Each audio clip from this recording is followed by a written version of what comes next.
record. So we are being recorded. Anything you say on the rest, be careful.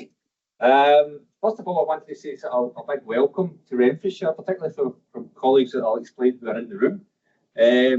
But thank everyone for coming along. As I say, we've got friends joining today, locally, nationally, and James was explaining internationally. I think we'll get people from Greece, maybe even Japan, perhaps as well. But again, we'll get to that as we go along. I'm Chief Executive of an organisation called Engage Renfrewshire, which supports the third sector in Renfrewshire, and also co-chair along with James and Ross the DigiRen network in Renfrewshire. I wanted to say thanks to One Ren team for sort of making us feel welcome in our award-winning library, by the way, which if you've never been before, we are going to get a chance for a virtual tour. But ultimately, as well, you can have a wee wander about at the breaks and stuff, and maybe even at the end of the meeting, fancy a look around. But it is really very, very cool. So it's worth a look. Just in terms of domestics, then, can I just check sign down, right? Okay. Just for the fire log. The toilets are on the first floor. If you turn, just go downstairs. Anybody's getting any access issues, just ask the staff. The emergency exits on the ground floor. There's no fire alarm scheduled, but if the fire alarm's activated, you'll hear an audio warning, instruction to leave the building. The fire alarm's activated, the lift will not work, so you'll automatically drop to the ground floor. So don't be in the lift, I suppose really is the thing. And if you're unable to use the stairs to exit the building, wait at the refuge point, and obviously we'll involve staff at that point. Staff can be identified by their One Ren lanyards, which are white. There they are. See, there's One Ren staff at the front. And the muster point is the seating area by the Willie Gallagher Memorial Care. You can't really miss it. Just up the road there, the pedestrian precinct at the front of the building. Got a huge programme to get through the day, right? I don't even want to tell you how many slides because you'll all wait for the exits, all right? So I'll just keep that to myself. But it's a huge programme. But I want to obviously thank the guest speakers who have come along today. And we've got a wide range. And I'm really quickly just going to get through the agenda, okay, if that's okay. We've got Audit Scotland in the room, and this is really a DigiRen that's brought to you in conjunction with Audit Scotland, who have been working on a massive report across the whole of Scotland. And it's great to actually get to hear from individuals. I've had a look at the report in advance. I'm really looking forward to seeing the presentation. We've also been joined by a colleague on Scotland. We've got colleagues from the Cora Foundation with us today. The Cora Foundation in the middle of the room up there. So that's great. So we've got Bernie, I can call you Bernie, sorry. Bernie, Gillian, David, Kieran and Joanna from the Audit Scotland team, and Alan and Kath from the Cora Foundation. We're going to have a virtual tour of the library. After that, we're going to get half an hour essentially from the report, and we'll get a chance to ask questions as well at that point. We'll have a virtual tour around the library, and we'll have a really quick break, right, like 5 minutes. The loo, basically, like you said, brilliant. That's what you're saying. Now we're going to have a quick fire session, and anybody who's been at a DigiRen meeting before online will know we usually do really quick fire things. We do 5 minutes at our presentations and 5 and 10 minute presentations. So we've got kind of 5-10 minute presentations today. And to prove our point, we've got these signs, Ross, don't we? And so basically, if you get to the point you're about to finish, you're getting hooked off, right? So just be very careful. If you're online, that's an easy thing to do. You just press a button and shut them off at that point. So the quick fire sessions, we'll get Cor Hutton from Finding Your Feet, and she's looking at enabling and empowering people with health and social care set through digital, along with the Ability Net, Alec from Ability Net, Renfrewshire's Health and Social Care Partnerships, Joe McAdam and Kirsty Brown. And the next session is keeping people safe, confident, protected online. And that's going to be Renfrewshire Council, RenSafe Online, Cathy Fraser.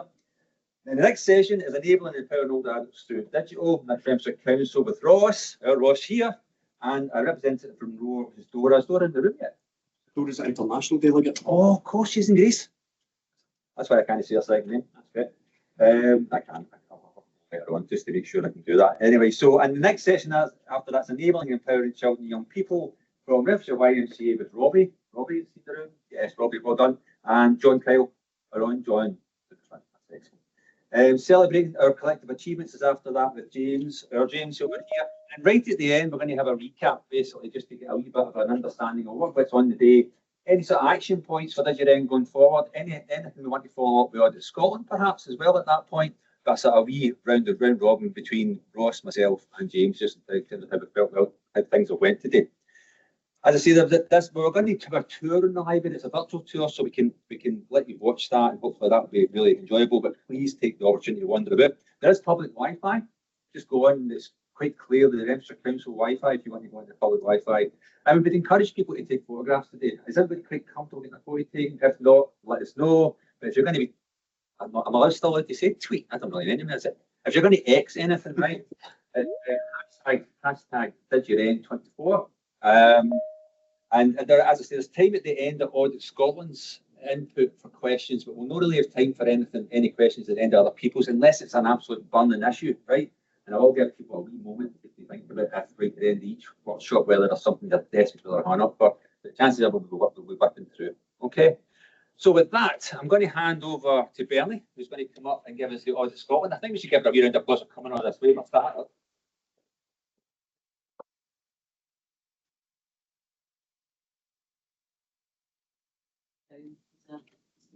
Slides. Still see me. No, thanks very much for coming today. Thanks very much to James and the team for organising. Brilliant to be in Paisley Library. Brilliant building. And yeah, look forward to the tour shortly. And it's also obviously End Digital Poverty Day today, so it's very apt that we're gathered to talk about this and talk about the report that we published just a couple of weeks back. Just going back to why we carried out this audit. So the aim of the audit was to consider how well public bodies are tackling digital exclusion. And the audit was carried out on behalf of both the Accounts Commission and the kind of oversee councils and the Auditor General for Scotland, which basically means it's looking right across every aspect of the public sector, Scottish Government, councils, NHS boards, the whole lot. And the report has recommendations and messages that are relevant to all parts of the public sector. We published the report on the 22nd of August, so just a couple of weeks ago, and it's structured in 3 parts, hopefully quite easily kind of accessible. So we've got a part about informing about what digital exclusion is, providing some of the statistics about the scale and extent of it across Scotland and how it impacts on people. The second part's really about assessing and assuring really how well government, COSLA, etc.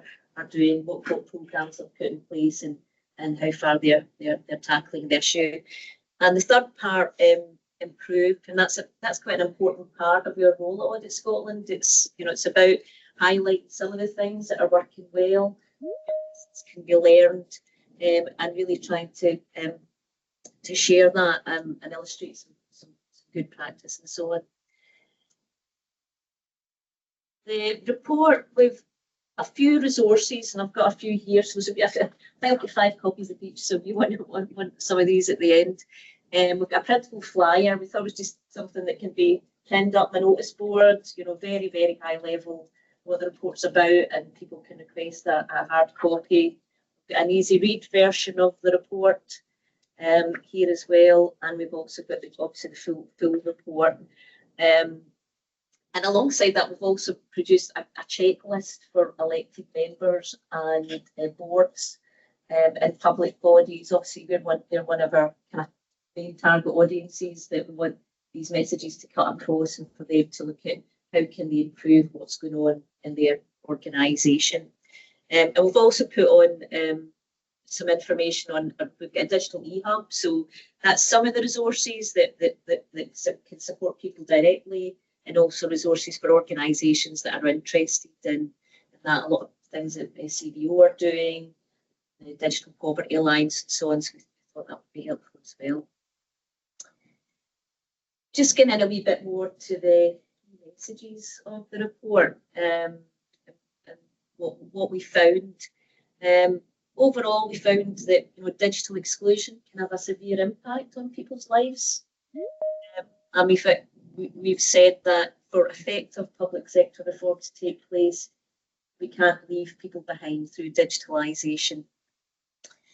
The message in the report is that digital in itself is not bad. You know, it can actually bring many benefits to people. We saw that during the pandemic. It can bring efficiencies to public bodies. It can make it easier for some people to access services, and it is a very important part of reform that's taking place across the public sector. But we know that some people are being excluded, and in particular, it's affecting those people who already face disadvantage. We saw a big focus on digital exclusion within the public sector during the pandemic. There was a massive push, but that's significantly fallen away. We've seen in terms of national leadership for tackling digital exclusion, that's really weakened, and we've got a really slowdown in momentum since then. There's obviously significant pressure on the public finances, and we recognise that, and that means that Scottish Government, councils, all public bodies are having to make quite difficult decisions about their spending priorities, and that's included reducing investment in tackling digital exclusion. However, there is a need for them to consider what can be done in any refreshed strategies that are there. And I suppose what's really important is, as I've said, it's about all public bodies. They've all got a different responsibility here, but they are responsible for enabling digital inclusion and making sure that's part and parcel of their programmes for reform, their delivery of services, and so on. So, as I said, the first part of the report really sets out what is digital exclusion. I think everyone in this room will probably be, very familiar with all of that. We know that it's a complex issue. It's not just one element. There's a number of different elements to it. It's in terms of affordability of devices and connections. It's about having the skills and confidence to be able to use digital tech and devices, fear and mistrust of going online. It's also about difficulty in accessing, and that can really be about the design of digital services or whether they've actually taken account into particular needs such as disability. And obviously, having access to an internet connection. And it's also about the pace of change of digital tech. We know how fast things move. There's always a need to know and learn the new thing. And that's about, so people really need to kind of keep up. It's not just learning something once, it's continuing on that learning. We've included some of the key national statistics there. So around 1 in 7 adults in Scotland lacks digital foundation skills. So that's things like turning on a device, connecting to the internet, using a browser, or updating a password. And we can see that only 9% of Scottish households don't actually have access to the internet. They don't have a broadband or a mobile package of any sort.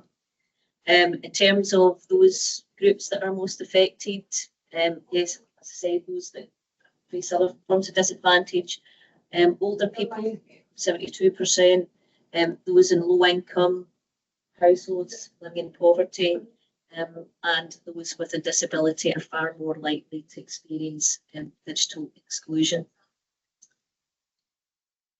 Lost my. James going to happen. Re-navigate my mouse back. There we go. And we know that in terms of the impact, digital exclusion, multiple and varied impacts on people's lives. And I'm going to not get into a lot of detail. I'm going to invite at the end Cora, who we worked with in terms of the lived experience work, to get a bit more insight to speak about the approach we took there. But we also gathered evidence. We did lived experience work. We also gathered evidence quite a number of third sector bodies. So we spoke to Age Scotland, Citizens Spice Scotland, the Alliance, the Scottish Commission for Learning Disability, and so on. So there was quite a broad range of evidence that's fed into kind of understanding the impact in terms of health, well-being, social connections, economic and financial impacts that it's had on people. So how well is the public sector tackling digital exclusion? I suppose that's the kind of usual big audit stuff that we do at Audit Scotland, people expect, and some of the big judgments that we've had made in the report. Mentioned already the kind of lack of leadership, the real slowdown in momentum at that national level, and the variability in accessing services. Connecting Scotland obviously was, you know, a huge programme delivered at real pace and scale, and it was, you know, as an emergency response, and involving 1,000 organisations across Scotland, all councils, quite a number of other public bodies, NHS and so on, were involved. So 61,000 households. That's a, you know, it's a huge effort, and we really recognise that in terms of what it did. And there's been a lot of evaluation and learning about what the impact that had in terms of social isolation, impacts on mental health, improved digital skills through that programme. You know, following on from that, we've seen, you know, there's the Scottish Government reduced its funding to Connecting Scotland, and there's been quite challenging public finances. So, 2021 there was a commitment for £200 million for that programme for 300,000 households by the end of this Parliament. But we've since then the business case and the new financial situation, we're looking over this year and last year about between 1.3 and 1.6 million. So a much more scaled down programme, and a programme that's moved from that one-to-one approach to a one-to-many, so device lending, libraries and so on, and that's the approach that's been taken. There's obviously ambitions across government as well to kind of build stronger connections across sectors to really bring in leverage the private sector, obviously the voluntary sector that's been very involved in this agenda for a long time. Again, that's been slow in terms of looking to create a digital inclusion alliance. We've seen quite limited progress in that, but we have seen some, you know, good progress in some areas of government, particularly around digital health and care. At a national level, we've been testing different digital inclusion models. Some of you might have heard of the Digital Lifelines project, which is targeted at people with drug-related harm. So that's, you know, as part of that wider programme there. So it's testing out, and there's a programme for people with mental health services. So it's about testing out how can we put in place different digital inclusion models, and how can it support people. We know that Social Security Scotland, you know, they've put in some good practice in terms of also putting offline, you know, ways of accessing services. In terms of councils, obviously we were looking right across councils, so we engaged with COSLA, the digital office, as well as some of the work we did in Renfrewshire Council and the work in Argyll and Bute, and, you know, obviously gathered evidence about a lot of councils through those different national organisations we talked to. So we could see that some councils, and Renfrewshire is an exemplar definitely in terms of taking a place-based approach and really looking at what assets they have locally and building collaborative networks such as this. So it's great to see this in action today and how it actually works, as we featured that in their report. But we can see that in a lot of areas, council digital services are not always easy to use. You know, they're quite not always well planned. So there's services such as the Blue Badge scheme, cost of living grants, council tax administration, and so on, and trying to get your council tax reduction, so on, paid for your rent. They're all areas of difficulty that came out through the work that we've done. Just going to move on to the next slide, because as I said, we have included in terms of digital inclusion in councils, there is a lot of good practice out there, and it's how we bring that together. So we've got the DigiRen as a case study, investment in connectivity that remains an issue, but also the kind of collaborative working and trying to see what different support works for different groups. We also have Perth and Kinross Council doing good work in terms of consulting their residents, working out what the barriers are and putting in place skills programmes.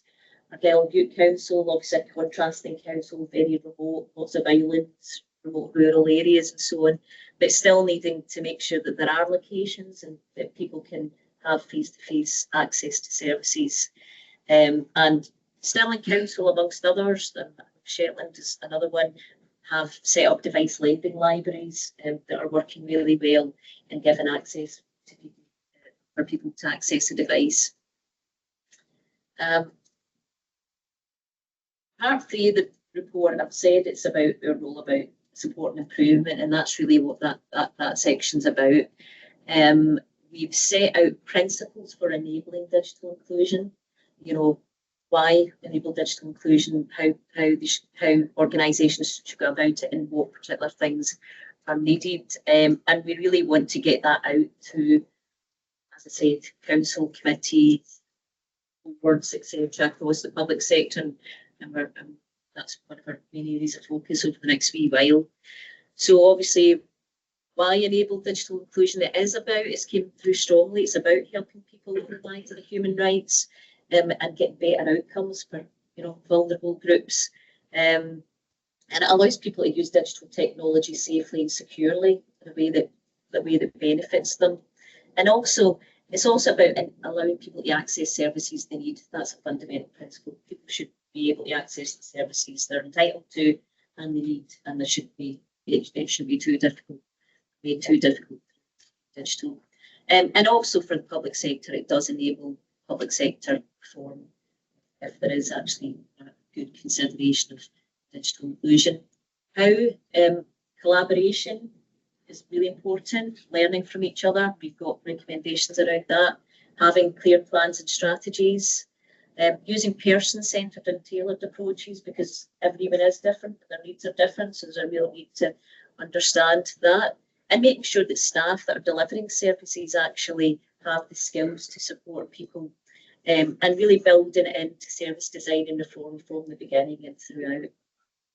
So some of the things that, what needs to be put in place, we've talked about the quality impact assessments, the statutory requirement as it is, but needs to really fully consider the digital exclusion.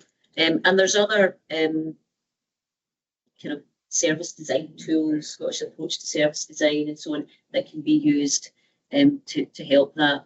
Obviously, affordable access devices and data and accessible skills programs are really important. And make sure when we talk about digitally assisted services, basically make sure people get access to services we need. Local place-based support is really important, so people want to go to places they know, they trust, and feel comfortable to ask questions, be it libraries and community centres, and all of that are really important assets in that regard. And there needs to be clear information and routes to support for people. So there are principles in the checklist that I mentioned, which are not printed today, but that really builds on, as for organisations to ask questions of themselves. We make recommendations. We've made, this is just a summary of the recommendations that we've made to Scottish Government, COSLA and so on. So Scottish Government and COSLA are working on a refreshed digital strategy, and we said that's more important than ever, that the current context, they reset it and they set out what their plans and their strategy is for reducing digital exclusion, and around that there has to be good governance, but also about a community of learning, because there's so much going on already. This has been on the policy agenda for 10, 12 years, and it's been a long thing, and there's a lot of practice. So really about making sure that those areas that are a bit further behind can really then tap into the learning that's going on to places that are doing well.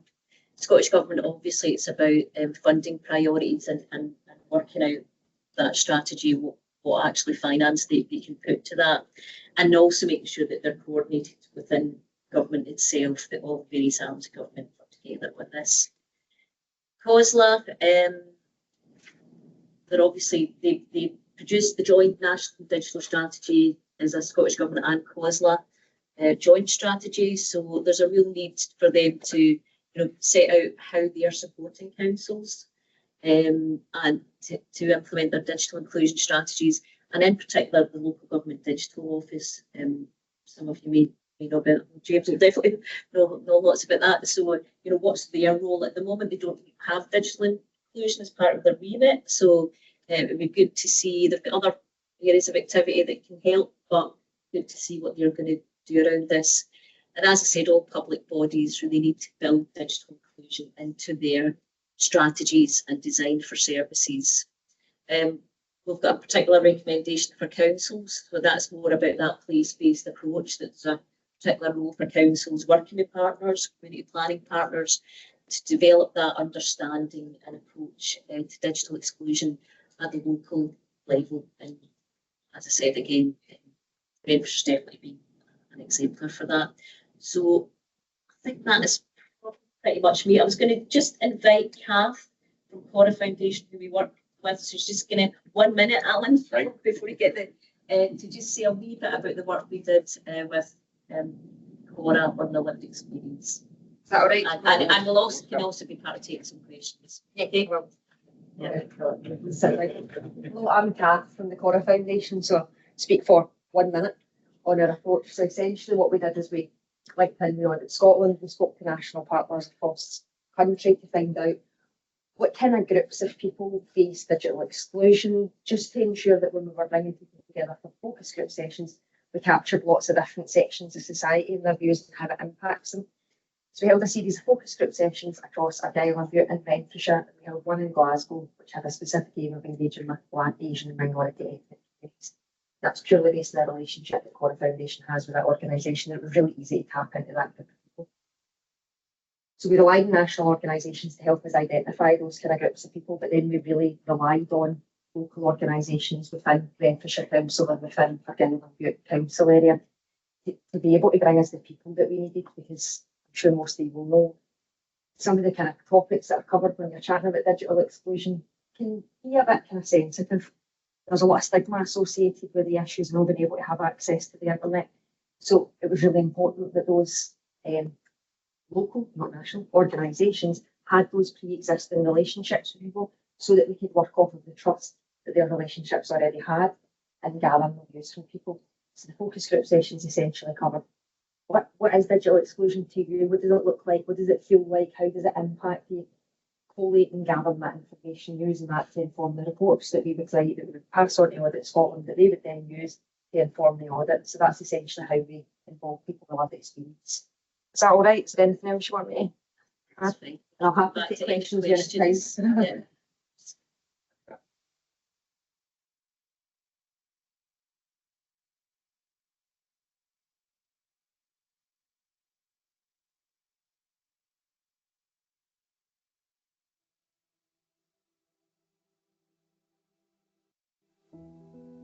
I've got the support of the staff in that here at the community centre. So if I need to help with my son's benefits or anything like that, then they're here. My sons get additional needs. So I worry, like say, if I'm not there to support him, then who's going to be there to help him when I'm no longer here?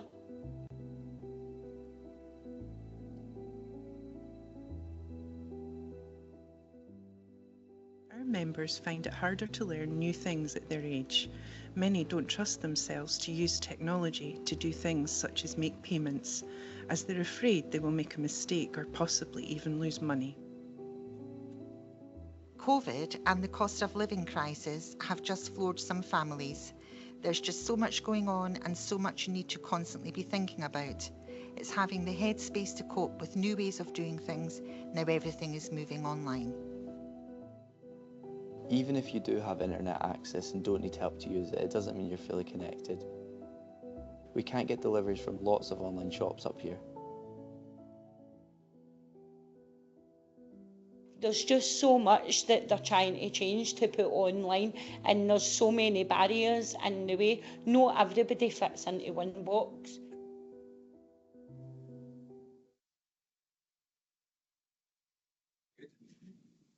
I think it's Building your online business?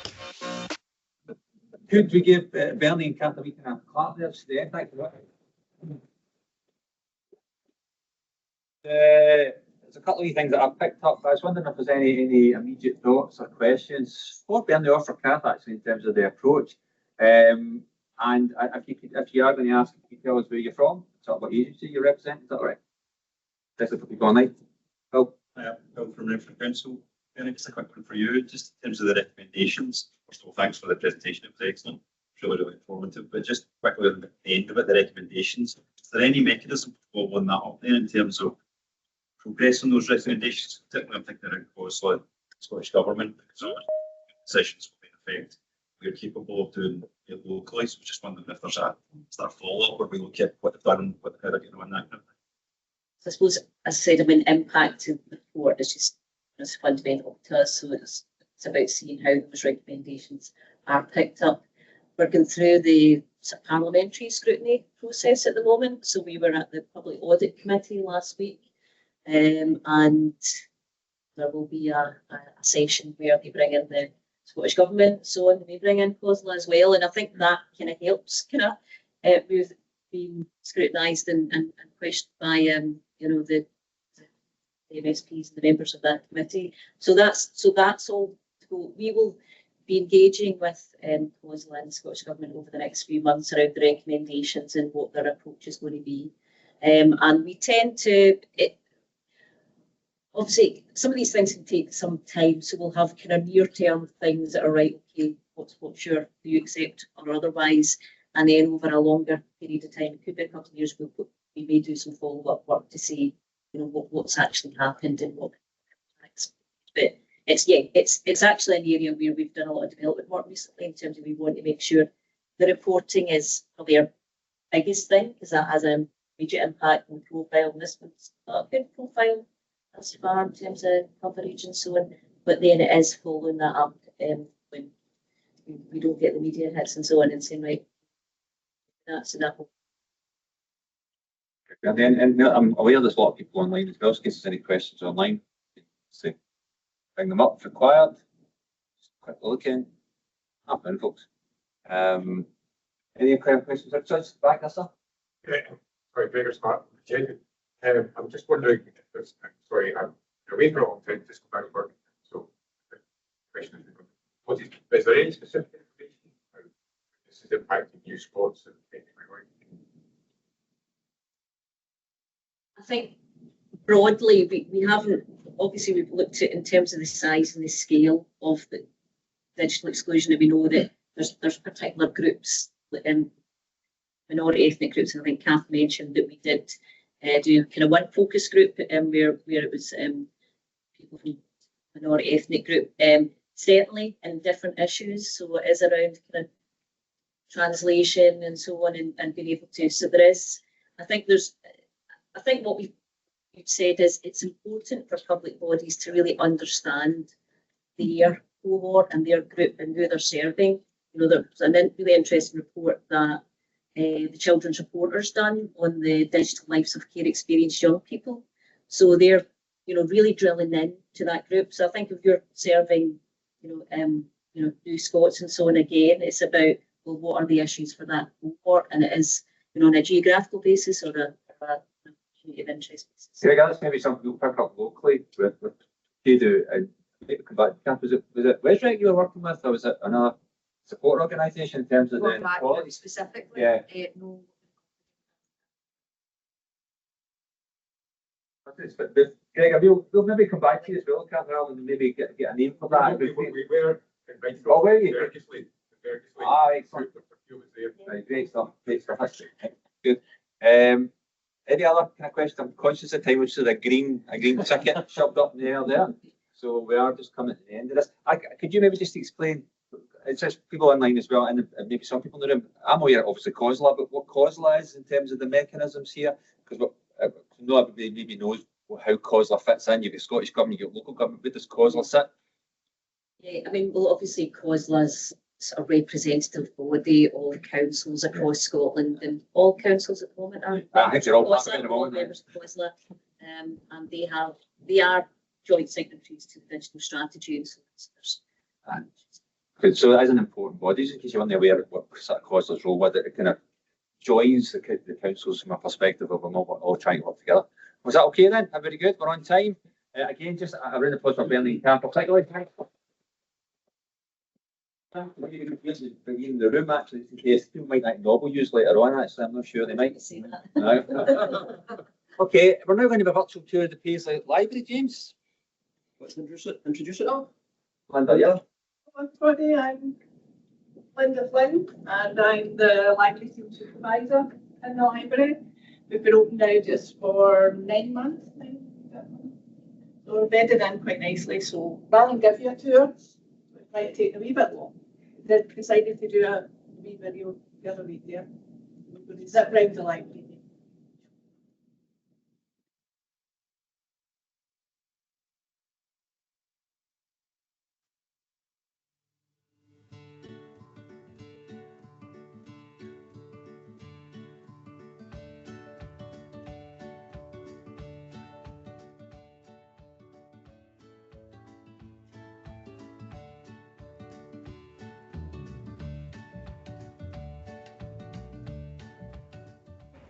Hello, welcome to Paisley Central Library. My name's Linda Flynn and I'm the library team supervisor in this facility. So I'm going to show you around. Walk this way. This is our ground floor entrance with the reception desk, and at the rear there you'll see a junior area with an IT suite and a lovely play structure. You'll see our 2 kiosks here.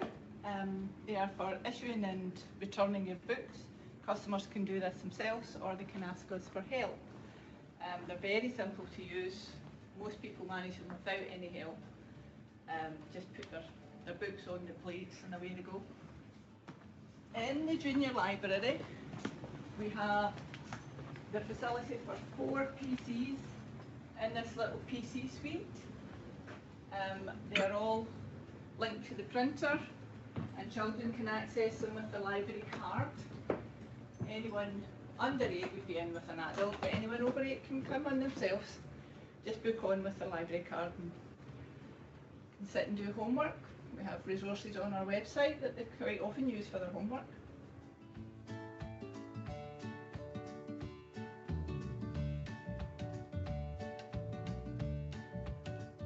Play structure, which we have been getting loads of children at using, and within it we have 2 of these lovely pads that will have recorded stories on them that they can access.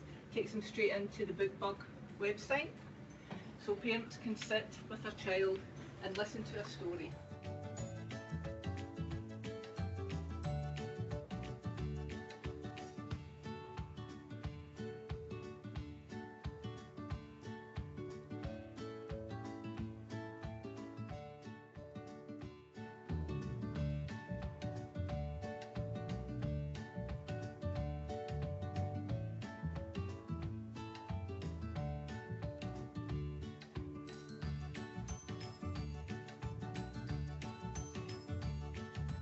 Just for a little quiet area, we have this sensory den in the corner. It's got a little toy in the wall and it has a lovely light up board which the children can sit quietly with their parents and just look at the board.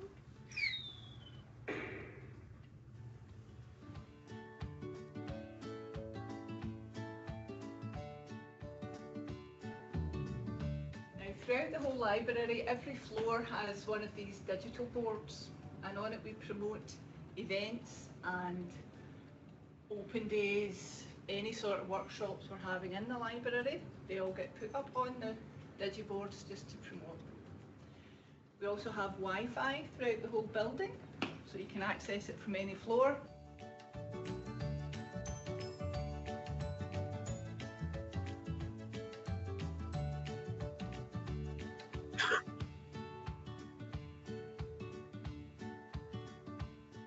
Now on every floor we have these tablets on the wall.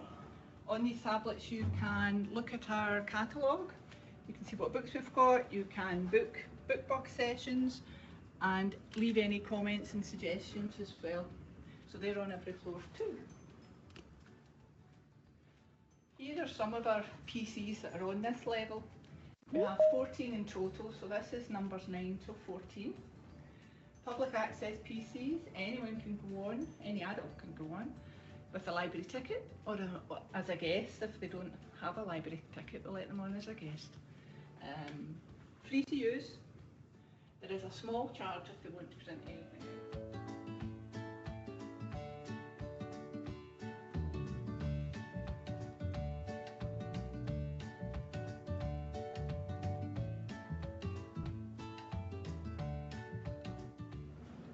Here we have numbers 1 to 8 of our public PCs. Various times we can go on these ones. We have shorter duration ones so that we can get people off and on if they need on quickly. We also have a scanner in the corner that they can use if they need to scan any documents.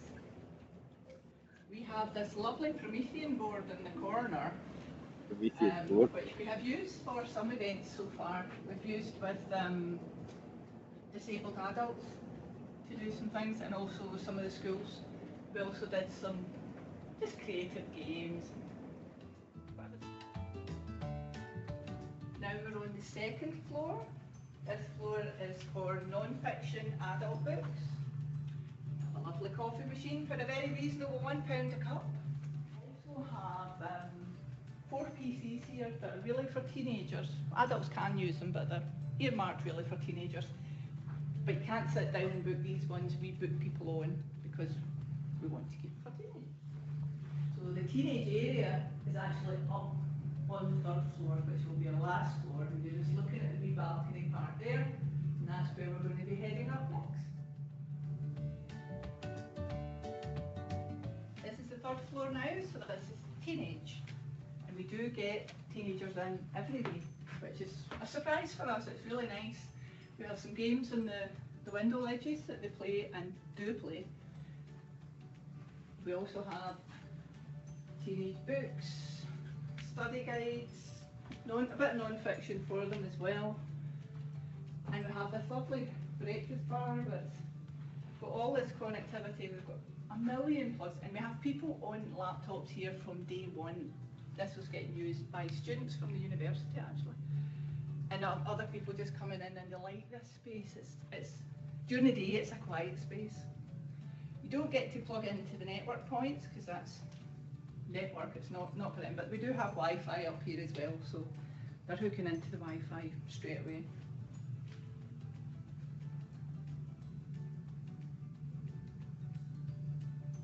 This here is our digital champions. If you need a little bit of extra help and more of a sort of one-to-one type thing, then yes, you can come along to the library. You do a drop-in on a Thursday afternoon for 2 hours, or you can actually make an appointment with them and you can really get down to something that you need extra help with. Now you've had a wonderful tour of Paisley Central Library. We're going to head back to the community room. The community room has had several events in it. Again, it's a really nice space. Some of you will be sitting here right now. Some of you have missed the chance and are sitting at home. So this is our community room. A lovely big monitor up the wall, lovely big soundboard. Really nice room for awareness days, book bug sessions, all sort of things you can have in here, author visits. It's a really nice versatile space. So that is the end of your tour for Paisley Central Library. Thank you for coming to visit us. It's been lovely to have you. I hope you'll come back and stay soon.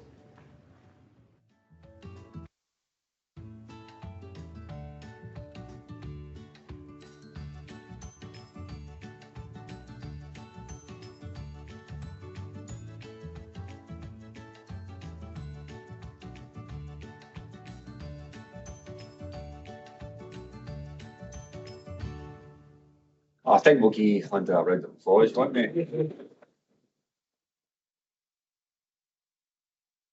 Very tourism awaits, I think.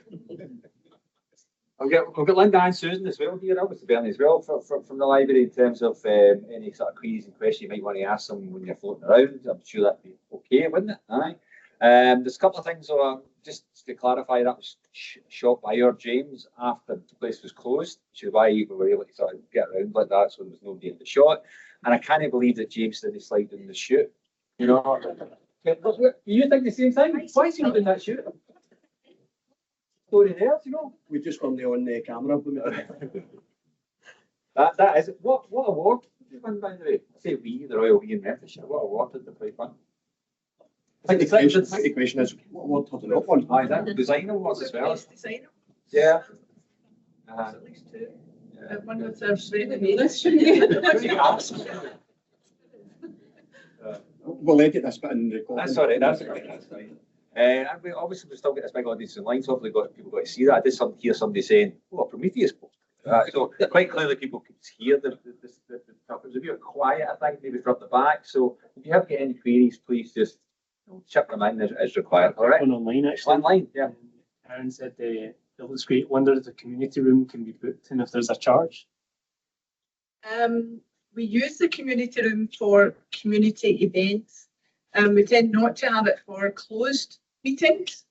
So there is no charge. That's one of the sides of it. But not really for a closed meeting. It tends to be for if you're having an awareness day. We've done coffee morning in here for Macmillan. So things that are just open for somebody to come along to is really the remit we're looking at. It might depend on the organisation and what they're trying to do in terms of community engagement, perhaps. So they can make that inquiry. Would that be sensible? Yeah, they can give us an email and we'll have a look at it. That's okay. In terms of the answer, then, anything else there? No, it's fine. Susan, funny, what you take over? Hello everyone, I'm Susan McIver. I'm the Digital Systems Coordinator for Renfrew Libraries. Part of my remit is to be responsible for digital inclusion initiatives within libraries. So I'm going to give you a very quick run through of things that are happening in libraries at the moment. I've just seen the number of slides we've got to get through all in all. Wow. Okay, so since the launch of the People's Network over 20 years ago, Renfrew Libraries have provided free access to public PCs and the internet in all of our libraries. We now have over 100 PCs available for use across all 12 of our public libraries. And as Linda said, it's free to use. You don't need to be a library member. If you've got some ID, you can sign on as a guest, so it's open to everyone. Free Wi-Fi is also available, and thanks to the recent investment by Renfrewshire Council, we've got some really good quality public Wi-Fi in all of our buildings now. That's used particularly heavily in this building here. We usually see approximately 3 times the usage for Wi-Fi for this building compared to the nearest largest libraries in Renfrewshire.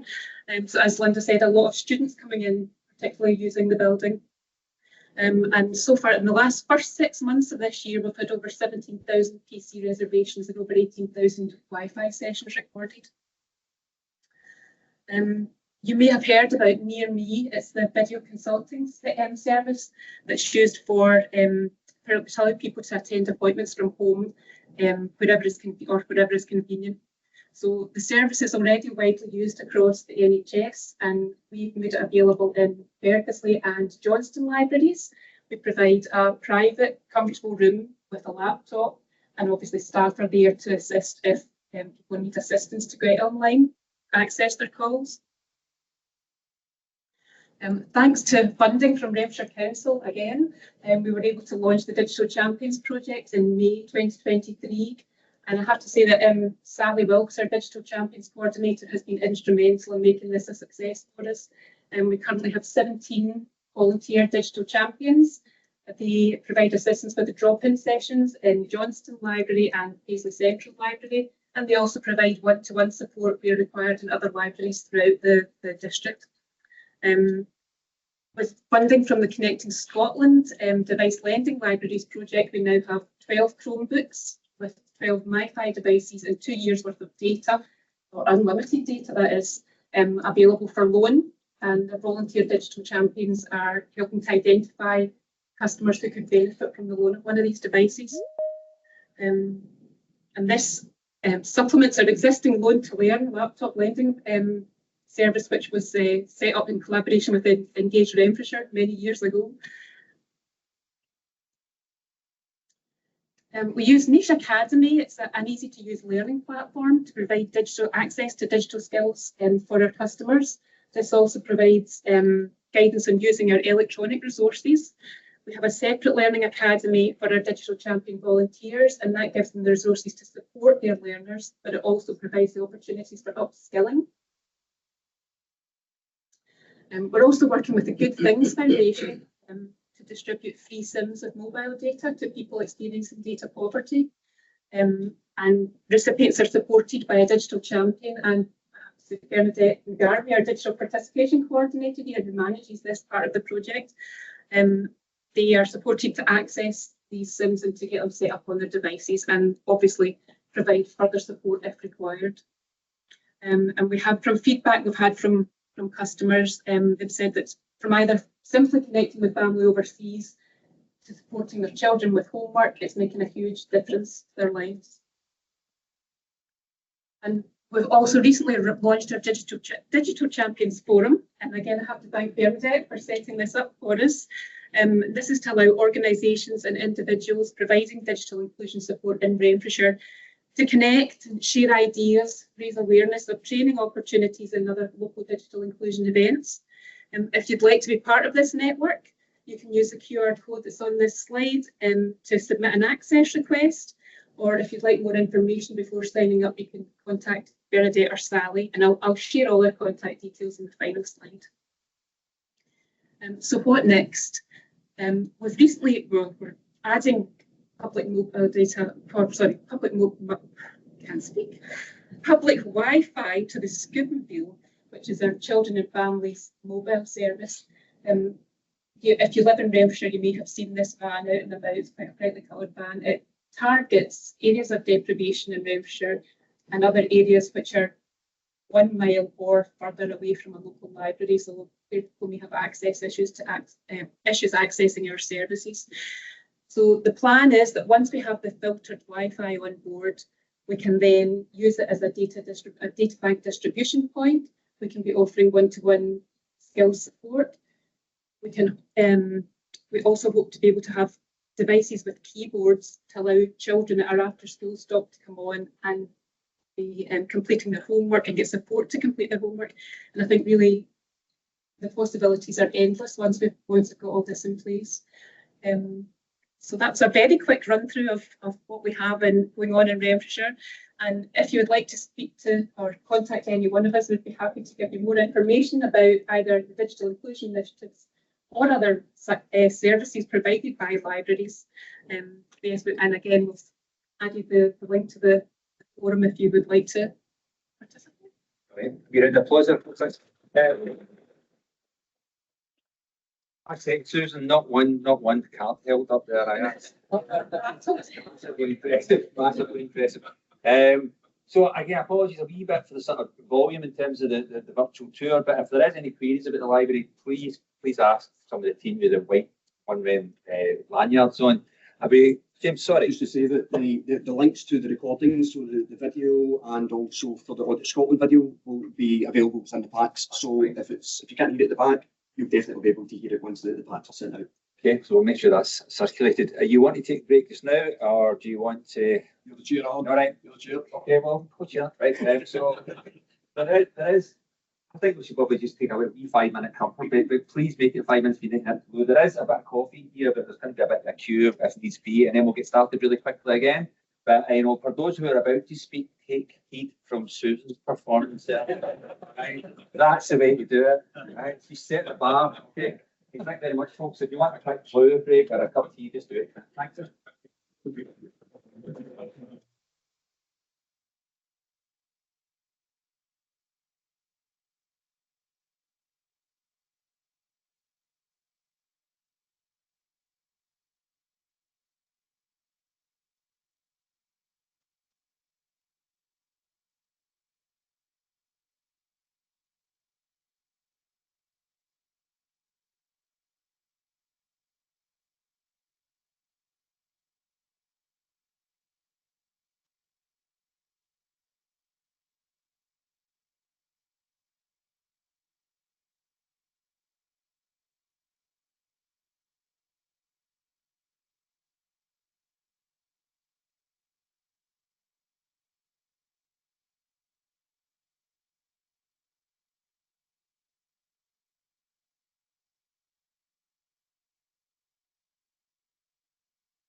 I'm back.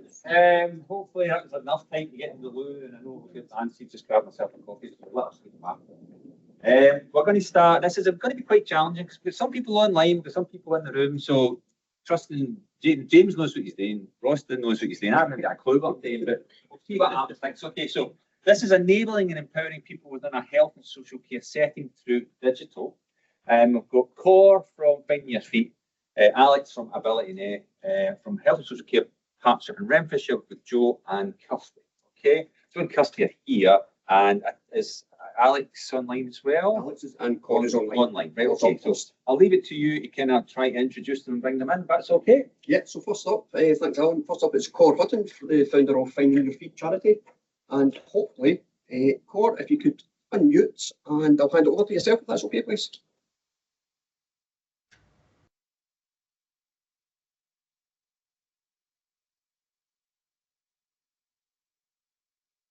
Oh, I can't hear you yet, Core, sorry.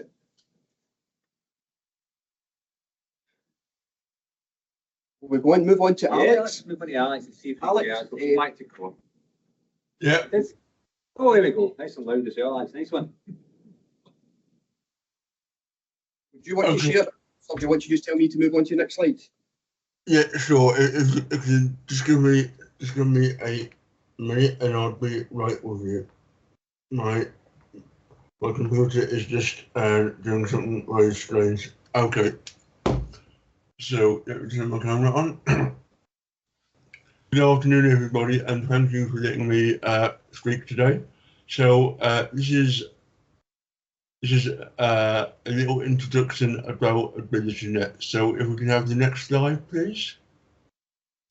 So I'm the disability consultant here, and have been since I didn't have grey hair, which, as you can see, is quite a long time ago. So we are an organisation who support people of any age living with any disability or impairment to use technology to achieve their goals at home, at work, and in education. And we do this by providing specialist advice, service, free information resources, and we want to help to build a more accessible digital world. So next slide, please. So everyone likes free resources, and I'm guessing that you're going to be exactly the same. So resources that we've got that we can offer you are 500 plus volunteers who can solve IT issues either remotely or face-to-face. Fact sheets, webinars and how-to guides are all on our website. So our website's abilitynet.org.uk. We've also got a scheme called Connecting You, where when we are lucky enough to have donations of devices from various organisations, we can get them out to local organisations who can then give them to service users. And we've also got lots of news and blogs on our website. Next slide, please. So how have we helped Renfrewshire Council? Well, we've donated devices, which are Lenovo M10 tablets or comp devices. If you don't know what a comp device is, it's basically a device that an older person just has to turn on, like an old-fashioned radio, and they can see what their grandkids or children have been doing, because their grandchildren have got access to an app, and they can transfer like video or photos directly to the comp. We've sent over some Amazon Show 5 devices, some Amazon Fire 7 devices. But there's no point in donating devices if they haven't got access to the net. So we've made sure that some MiFi devices have been sent over. Over 60 devices in all have been sent over, and over 106 people have been helped. In terms of accessibility support, we've also provided some support for that. So we've got AbilityNet volunteers, and they've gone out and supported people in their own homes. We've also helped with the tea and tech parties. And I do believe that's the last slide of my section. So I just want to say thank you for, oh no, it's not actually. Thank you. So successes. So clients are able to use social media to keep in touch with each other. Where would we wrote Facebook? Clients are able to use devices to keep in touch with what the rest of the family are doing. Online shopping is very important, and being able to access content on YouTube, etc. and Spotify is a great way to pass the day. Next slide, please. Oh, okay, that's me done. So thank you for listening, and sorry I tried to end my section a bit too early. Alex, thank you very much. Move on to Cole then. Thank you. Sorry, I chatted away earlier and forgot to unmute myself. Can you hear me okay now? Can. Great, thank you. Yes, so I'm Cor Hutton. I set up the charity Finding Your Feet 10 years ago when I lost my legs and my hands to sepsis. And just found that there was no information out there for people like me, for amputees. And I had to work it all out for myself. So what I decided, me and my family, my pushy family, decided we could set up a charity to help others. And that's really what we've done now with Finding Your Feet. So we're in our 10th year.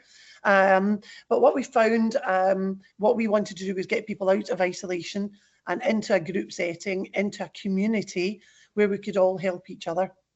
And that's all fine and well until you get perhaps people with mobility problems, depending on where they live. Maybe they're in the far outreaching areas of Scotland and they can't get to our clubs. Or you throw in something like the COVID that meant we couldn't leave our homes. So suddenly we had to put everything online, and that's when you guys come in to the road, and we're so grateful to AbilityNet and to Renfrewshire Council for helping us. About 60% of our audience, our members, are vascular and diabetic people, and sorry to say, but a lot of them will be in the slightly older bracket, and just naturally I think that goes with less digital skills. So it's been absolutely brilliant to be able to teach people to use their own devices, in our case, to get the information that we provide. We've got a lot of resources out there for amputees, but a lot weren't able to reach them just purely because they didn't have the digital know-how. And because of what you've done for us, the workshops, the tech tea parties there that was just talked about, hopefully what we've done is give them a bit of confidence to try and break down the barriers a bit that I think we have a fear of. What digital can do, and making a mistake and breaking things, and suddenly you've given them the ability to be able to go and find out information from Finding Your Feet, the kind of clubs that are going on, where they can attend, how they can attend, friendships online, all great things. But as Alex had just said as well, it's so much more than that as well. Being able to socialise and shop and mix and mingle, meet their own families and things online. It's just such a new world to open up to people, and gives them back their independence and the will to live in our case. So we're very grateful. Thank you. I think I've probably run out of time too, so I'll move on now. Thanks. That's wonderful, Cor. Thank you very much indeed. We'll move on now.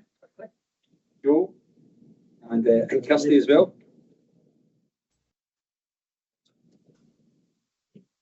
Hello everyone, I'm Joe McAdam, and this is my colleague. We are from the Disability Resource Centre in Love Street in Paisley, and our primary role is day centre officers, but we also are digital champions and Get Safe Online ambassadors, with our third Get Safe Online ambassador being James. Together we coordinated the monthly campaigns that are released by Liz. Okay, our centre is a centre for those with physical disabilities and sensory impairments. A lot of them also have invisible disabilities such as head injury, epilepsy, and poor mental health. A majority of them also have underlying health conditions, and a lot come from different socioeconomic backgrounds. The basis of our work at DRC is group work. So these are the digital groups that we run Monday to Friday, 2 weeks a year. We're going to talk about the photography and music or custody as slides. As well as this, we also do an update Tuesday where we encourage customers, their families, carers, and staff to bring in their devices where we can have a look at them, show them how to update them, update their apps, and make sure they're secure. Again, this is just some figures here for you. This year, by the end of this year, we'll have helped over 2,000 customers, and that's through 200 groups that we've run throughout the year, making like 115, over 1,500 customers using our internet, and most of them will be using the free Primeshare public Wi-Fi.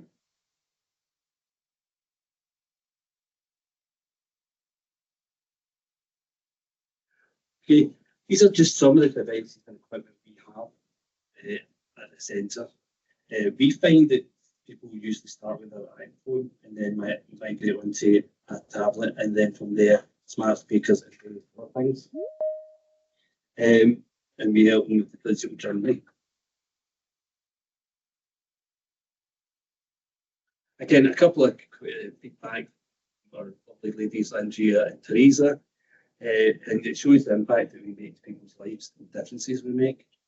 Again, that ties in with being part of the DigiRen network, because some of the information that we've gained from being part of the network, we've fed back to our customers, especially in the social tariff, right?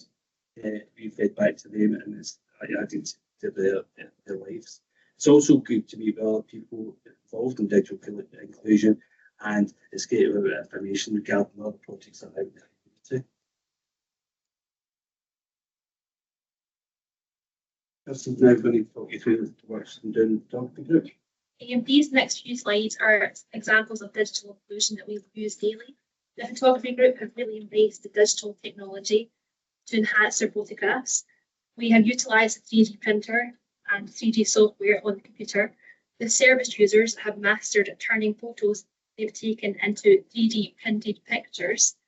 There's already talk of turning photographs of Paisley landmarks into 3D printed pictures. They have grown in confidence with the help of technology.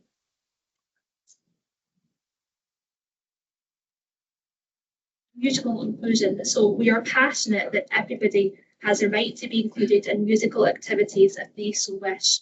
And music technology has helped us do this, and our centre is embedded in inclusion. We at the DRC are constantly finding new ways for our service users to interact with music. The music group all thought if they can't play music or read music in a traditional way, then we can't play at all. We were quick to change that idea and get that idea out of their heads. Our music group, the Rainbow Musicians, have grown in confidence and numbers with little imagination and our own way of reading music. With the help of the iPads and apps, the sky's the limit. So this part of the presentation is an example of a service user who thought because she couldn't read music, she couldn't play music.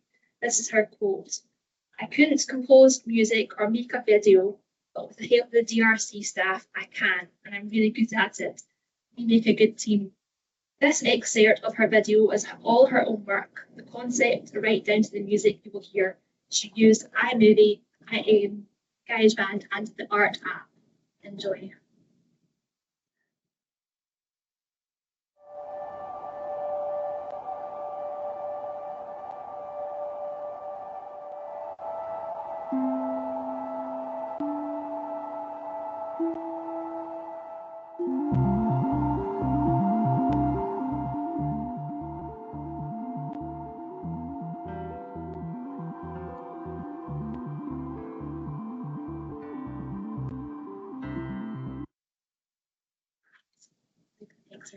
Thanks very much. Thank you. I think you can say definitely each one of those speakers we could have listened to for 10 minutes about their work. You know, I'm imagining they had 4 speakers in 15 minutes. That was really good. Everybody kept the time really, really well. So magic, that's really great. Can I just fire a quick question about somebody's online Ruth calendar? Is that can any disabled person access the Disability Resource Centre, or is it through referral? It's through referral. Okay. You have to contact us there. That's it. Just for the people at the back there, we were talking there about actually people being referred to the DRC, the Disability Resource Centre, and actually it comes through a referral. Okay, so really, if you know people who are interested in this sort of work, it would need to be referred through their own support. Okay. What's that? It's I can't remember exactly what it stands for, but they're people who refer customers to our service. But intermediary between, obviously, I think that's social work and the service. Yes. Okay. That's great. We're going to move on then. Just to say, folks, I know people probably have questions about some of the speakers and stuff. We are going to do a wee questionnaire evaluation. It'll be sent out with your pack, and we'll obviously share where we can people's contact details. So if you've got a specific question about an individual who's presenting today, then we can definitely get it directed to them. Or if you want to just direct yourself, that's not a problem. Okay. So the next presentation is keeping people safe and confident and protected online, which I would agree is a really important topic. And that's going to be Kathy from Renfrewshire Council is going to present that, certainly. Can I just make sure you can hear me okay, James? Everything okay to carry on? Clear. Yep, excellent. So thanks very much for that. So I'm Kathy Fraser and I lead on the RenSafe online programme for Renfrewshire Council, and I'm just so glad to see so many people here today and actually online and in person. So I'm going to cover information about RenSafe online. I'm going to give you some background to the initiative, but really importantly, I'm going to cover the reason why Renfrewshire Council supports the programme while working in partnership with an organisation called Get Safe Online. Now, this is the exciting bit. I'm also going to discuss the potential opportunity for you to join our ambassador programme at the end of the presentation. So, in keeping with today's topic, an integral part of the RenSafe online programme is to keep people safe, confident and protected while they're on the internet. Now, back in 2019, Renfrewshire Council partnered with Get Safe Online as the first local authority collaboration of its kind across Scotland and indeed the United Kingdom. So we've actually spent the last 5 years working together to make the Renfrewshire area more safe online for everybody. Now, I'll cover shortly exactly who Get Safe Online are, but first, the RenSafe Online programme itself, fully funded by the Council, and provides a wealth of information via that Get Safe online resource via their website, but also via our community, of which is currently sitting at 148 RenSafe online ambassadors across Renfrewshire, and we are so keen to continue building on this. Now, our ambassadors are a mixture of staff from within the council, and that includes teachers and a few local councillors. We also have ambassadors from charities, from UWS, the local university, from private organisations, and actually from some are individuals as well who are volunteers within their own sector of the community. Now, we found that often people and even local companies, they just don't know where to go to get reliable advice about cybercrime and online safety. So basically, RenSafe Online is helping to change this by raising awareness all across the council region. Our ambassadors, they're working with the council they're working inside the council and with the community to demystify cybercrime. They're teaching people about online safety and basically empowering our citizens and local businesses to feel confident about using digital services, but in a safe way. Now, this can be anything from an ambassador striking up a conversation with someone in a supermarket queue, or providing guidance to friends or family, you know, just sitting and having a cuppa with their gran and making sure the passwords they use for online systems are strong enough, or ensuring that their internet router is locked down and not open to hackers. Or our ambassadors may actually be providing direct support to a vulnerable individual that they've identified during the course of their work, or maybe during the course of their volunteering positions. Because I mean, the statistics alone, they're really scary. We know that the cost of cybercrime and fraud in the UK is rising yearly, and it's estimated to rise to 1,816 billion by 2028. Now, the increase in bars just by year alone makes it very easy for us to visualise this. But a lot of time, you and I, as users of technology and the internet, we don't really pay heed to these figures because they seem so abstract from our daily lives. But when we see that the majority of cybercrime is actually aimed at us as consumers, this really puts it into perspective. The 3-month snapshot that's in the screen just now shows that we're actually more likely to be targeted than any other group. Now, obviously, a lot of the consumer targeted crime against us is potentially small from a monetary point of view. It could be something as simple as buying goods online and them never arriving. Or maybe the goods, they just weren't exactly what we thought we were buying. I mean, those bathroom scales, they just look a bit too small, or the dress might not be quite as it was advertised. And I mean, just how small can an iPhone actually be? It's not much bigger than the thumb that's showing it on the screen just now. And actually, it can happen to the best of us, but for some, it could actually result in their few £1,000s of life savings being gone just in one attack. Now, the use of online services continues to increase across all age ranges and across all sectors of the community. But along with it, so does cybercrime. And some of the consequences can actually be totally devastating. Now, our aim with RentSafe Online is to help decrease people falling for online fraud all across the Renfrewshire area by raising awareness. We're passionate about promoting online safety and providing a trusted source of information and guidance. And we do this through a combination of methods such as social media, blogs, email, but in-person workshops as well, and of course awareness raising days, open days.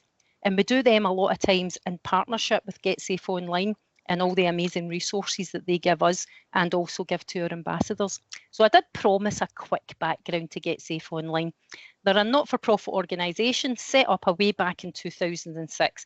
Now, their main aim was, and it actually still is to be the go-to organisation for anything fraud related. They want easy to understand information and advice to give to citizens across the whole of the UK, actually across the world. Their website is the main window to all the information that they provide. However, they've actually recently launched a self-help page. Now, in that self-help page, there are 9 very easy to use tools to protect yourself, your family, your finances, and of course, all those devices that you're using. So if there's one thing you take away from this presentation, the self-help page internet address on the slide just now, that's really it. So as part of our partnership with GetSafe Online, they actually train all of our ambassadors, giving them an internationally recognised status as safety ambassadors. Also, as part of the partnership, they provide us with loads of media materials and monthly newsletters focused on topics that our ambassadors can then take out and disseminate all across their own networks. And the GetSafe Online staff, as I've said, they come up to Renfrew as well. They'll attend events with us and they'll help us promote online safety there.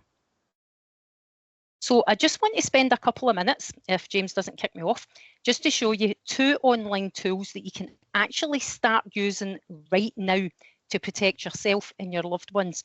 So we're going to look at some key elements of password security. So first, we're going to look at how to ascertain if a password you currently use or one that you might want to use is actually already compromised and being used by hackers across the internet in attacks. And then we'll look at how to determine whether or not the password you use is actually strong enough. Now, these links will be in the packs that you get at the end of the day, so don't worry about writing it down. So once you go into the Have I Been Pwned password page, you would stick in your password, hit the little button.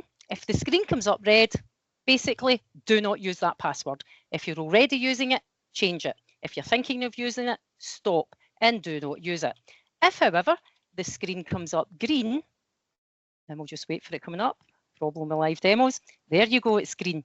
Carry on and use that password. However, the next element of password security is where people say to you, you need to make your password 9 or 12 characters in length, use uppercase and lowercase letters, use numbers, use symbols. Oh my goodness, how on earth are you supposed to come up with a good password and one you can remember? So this password here actually contains uppercase and lowercase letters. It contains numbers, it contains symbols.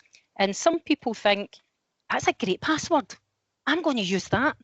But if you put it into passwordmonster.com, and yes, there are other strength meter sites available. If you stick it in there and it comes up red, you'll see here that if you use that type of password, that will give you 0 seconds of protection from a hacker. So basically, you're leaving the front door of your house wide open for anybody to walk in and steal your stuff or trash your property. So what I'm going to say to you today is use a different technique. Look around you. What's around you? So at the moment, I can see a screen. I can see a book. I can see a rug. So there's my password, screen, book, rug.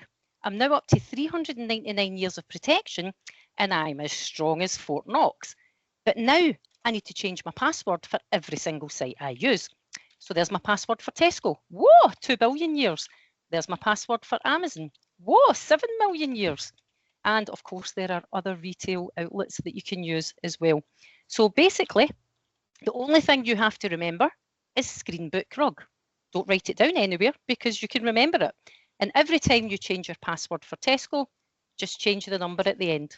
So I'm up to 59, I'm up to 100. So in your little book that you're writing your passwords in, the only thing you'll write down for Tesco's is Tesco 100.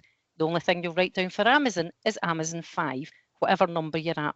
And that's how you go about creating a really strong password that you can then continue to use throughout all the systems that you use, and hopefully remember it a little bit easier as well.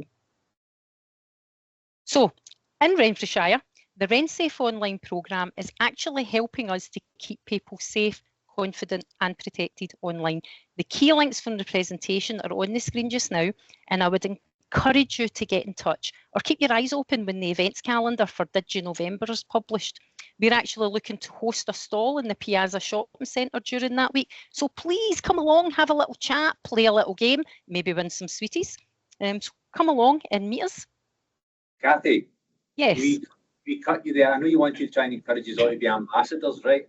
So you can maybe put that in your information that you're sending out. Is that possible? Yep, that's the slide that I've just moved on to just now. You go, see, you knew it was coming, Kathy. So as well as contacting us, you can, if you are actually from, or you work, or you volunteer within the Renfrewshire Council area, why not consider becoming an ambassador?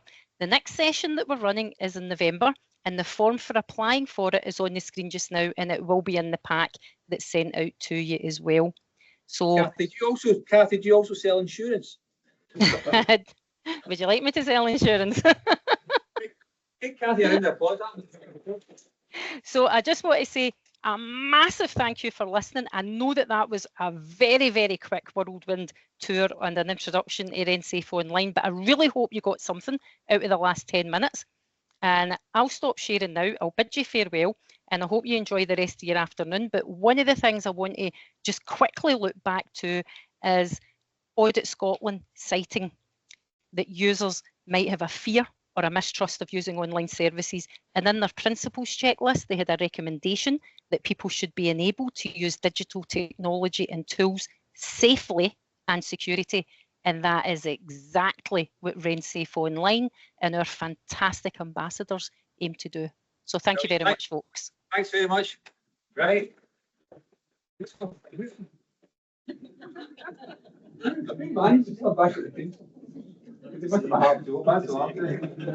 Right, okay, so we are now going to actually move on to just, she was saying there about enabling and empowering people to actually be able to sort of navigate. So this is an old adults use digital, and it's going to be Ross and obviously Dora's online, right? Yeah, I'll try and talk through this as quickly as possible here.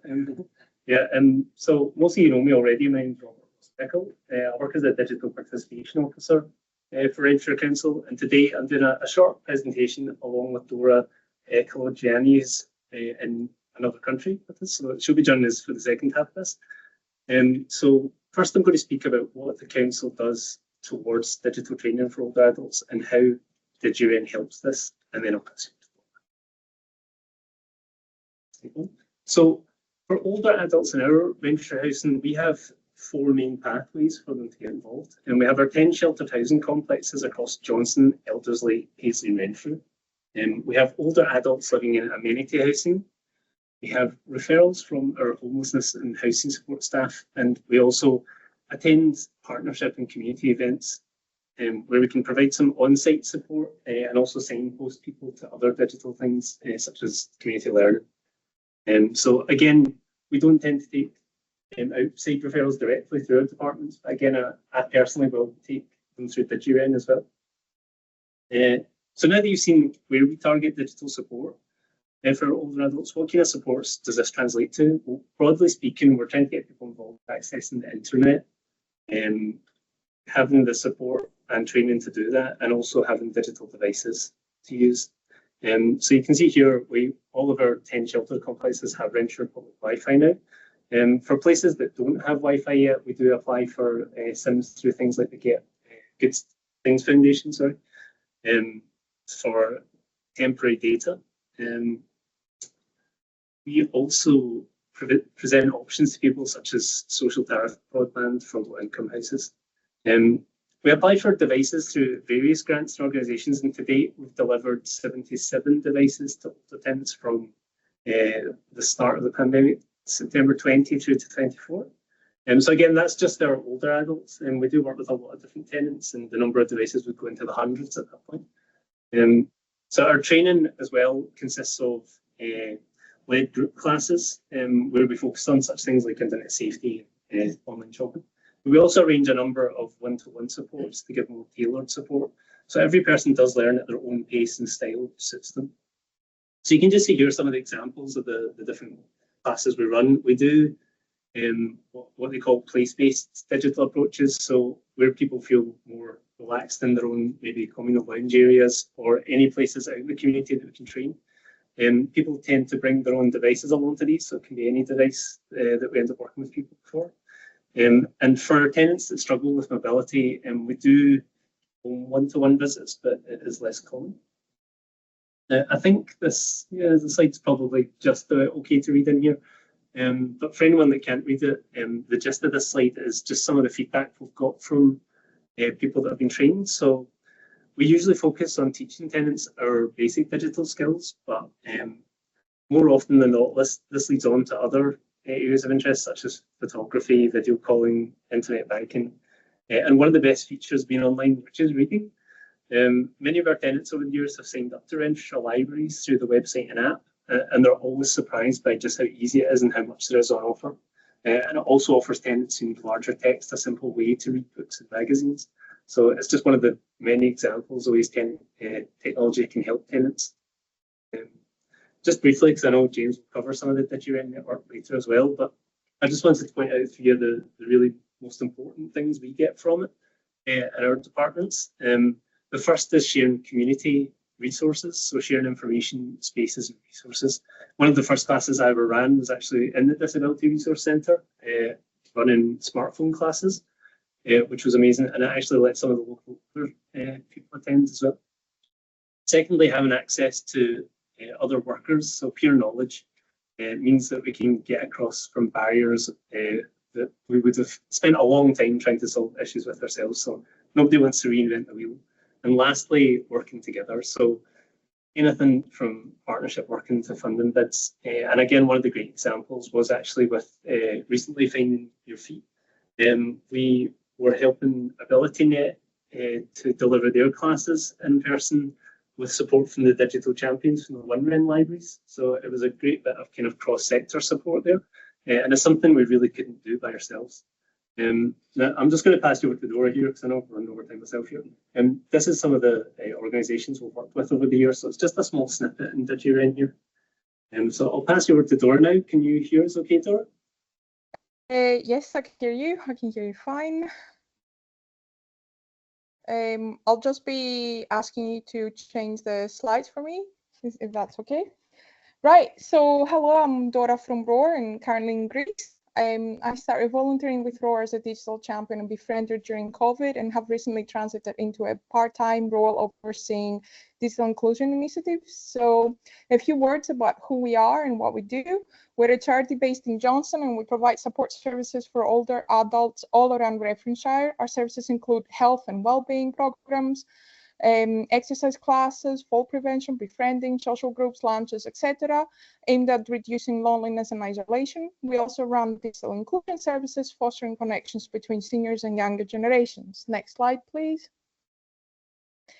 Our digital inclusion initiatives include operating a weekly digital cafe at Sherwood Green Church in the center of Paisley, and we have been running on and off an intergenerational digital class as well.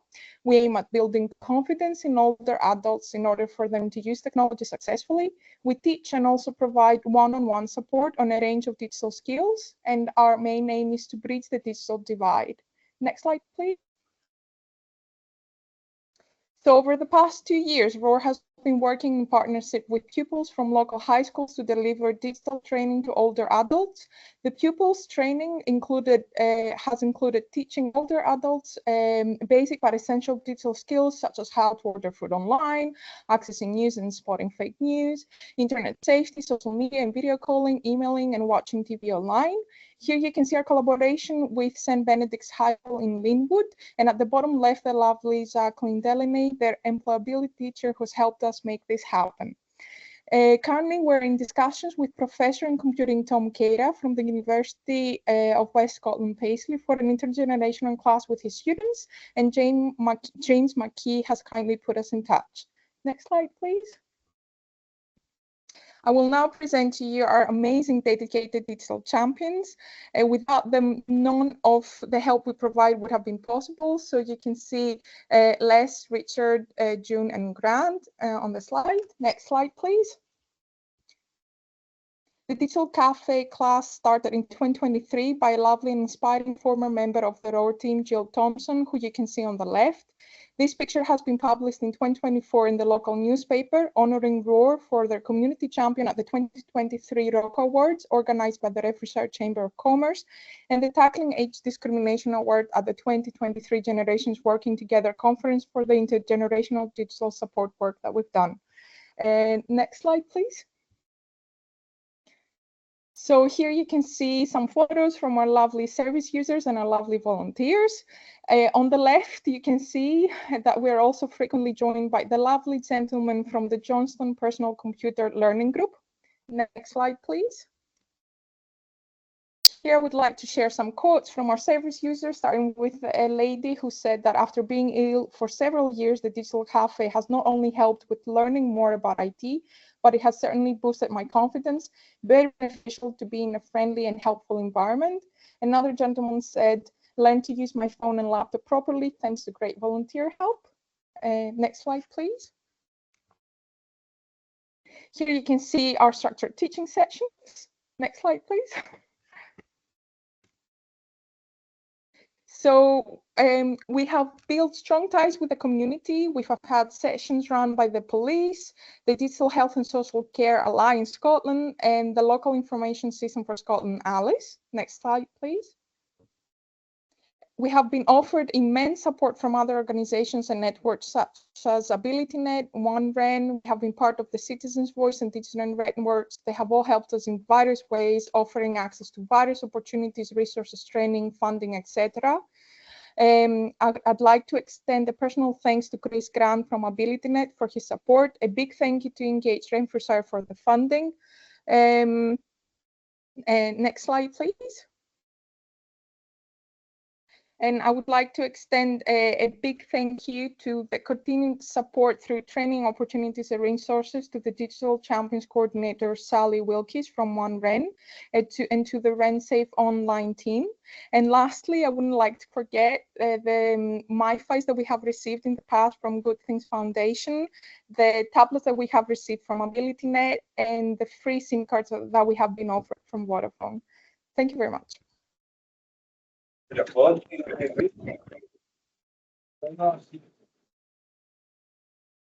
we'll send all this information out to everybody as we go. So next up, we've got obviously a presentation on children and young people through digital, which is Robbie from YMCA and John from Renfrewshire Council. So you might make your way up. So hi everyone, I'm Robbie. I work in Renfrew with the YMCA. I'm the Youth Development Coordinator. So YMCA, you may have heard the name before. That is us. We work with young people, and we've got a base. It's kind of multi-sensory space. We run different groups. Got about kind of 5, 6 different groups that run just now. We just had a big summer program, and we've got a kind of youth social action. We do a lot of art, creativity, kind kind of got musical elements as well. There's me having an absolute ball at Kirkland Nook. We're doing Run and Scream. So the space has been done up. We've had it for a long time, but during COVID, we kind of put an emphasis on technology as a way. So additional support needs. There's a lot we do with that, which is really good. Gaming, digital inclusion, that thing at the bottom projects up in the wall, and if you can interact with it, but if you're paralyzed, it can read your eyes. So it's quite like good technology that it's kind of including all people. We do quite a lot of work. I previously worked at Kibble in Paisley, which is around kind of young people in care. So I brought a lot of knowledge around trauma and how digital stuff can help with trauma in terms of gaming, that kind of escapism, creating worlds and stuff like that. So focus on that, and then also anxiety management. We've got a team that are great with that, and obviously digital stuff can cause a lot of problems for anxiety in terms of social media and stuff like that, but you can also kind of do a lot of stuff in terms of contacting and find out information. So we have a parent support group, which is from another group that we run. Local issues has been our banks closed in Renfrew recently, so that was the last bank. So we've got a generation of people who were always going in person to the bank, but now have having to use apps. So we've done a lot of support around that, which has been good. And then again, the online safety stuff. We're working towards some young ambassadors through the kind of programs that have been offered here. An esports team is on the card, so we've got a lot of young enthusiastic gamers, and there is careers in that. There is kind of opportunities, so that's definitely something we're looking to tap into. And then just continuing our support group, which has been really nice. But I've got some points later on, but I'll pass you on.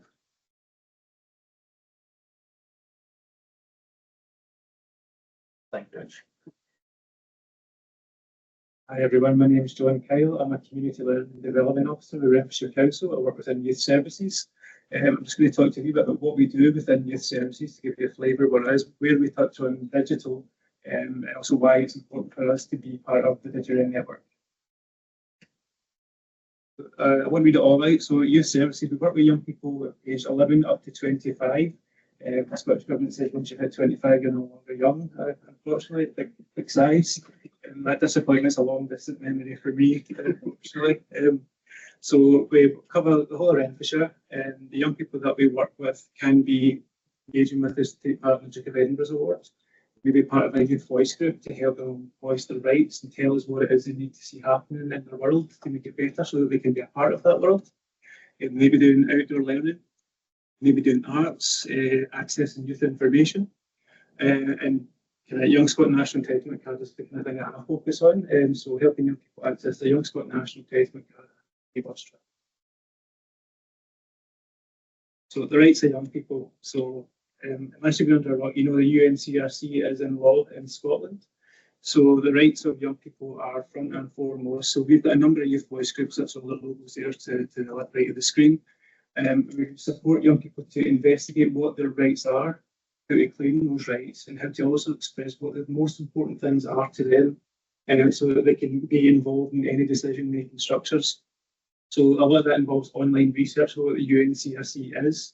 And a lot of young people say that's the best way for them to find out and investigate, to go and research, find online and then look and see if they understand that information. There on the screen. So another thing that we do is we make use of the Young Scot voting platform. So we partner with Young Scot. The Young Scot voting platform enables young people to vote on things. So it could be things like participatory budgeting, which we do with the partners within CLD. So celebrating membership, if ever that young people can use the National Entitlement Card to cast their vote on how local money should be spent, how budgets are spent on services that affect them. They can use a National Entitlement Card, one vote per person, and go on and can cast and vote, say, I would like money to be spent on X, Y, or Z. They can also vote to represent, say who represents them as a member of the Scottish Youth Parliament, so who takes their views and what's important to them and takes it national. We also use digital tools to express the big issues for them. So they use Promethean screens, Promethean screens across our venues where young people can go and they can do digital arts and they can do animation and they can draw on the screen what's important to them. So they don't have to verbalize, they can go on, they can draw, they can have fun, which is the most important part, and just draw on the screen the things that are important to them or things that reflect their world. digital inclusion. So in terms of digital inclusion, when young people engage with, they do get access to tablets and Wi-Fi with their own devices as well. We also support young people to explore accreditation, so they can get a Duke of Edinburgh's Award, their high five, and a lot of that involves some online reflection, so they can use online tools in their own time or with us to go on and start putting what they've actually done in their journey with us, to reflect back on it, what they've learned and why it's important to them.